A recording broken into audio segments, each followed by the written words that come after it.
Magluluto tayo ng miswa with chicken, mga karils. O chicken with miswa. Pag chicken with miswa, mga karils, kapag ka-chicken kasi, dapat maglagay na tayo ng nor cube para lasang chicken na talaga yan. Igigisa na niya para mabango. Yan. Pati paminta, gisa mo na para mabango. Kaya natin susunod yung manok.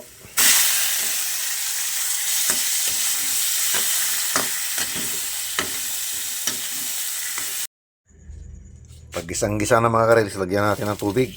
Sabawan natin. Susunod na natin yung miswa mamaya pagkulo. Dahil kumukulo na, mga karels, lagyan na natin yung miswa. Konti lang. Kasi marte yung kasama ko dito.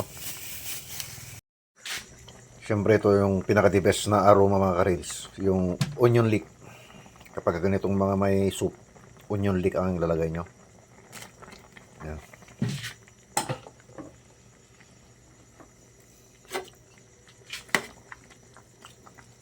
Huwag nyo masyadong lutuin para masarap yung aroma niya.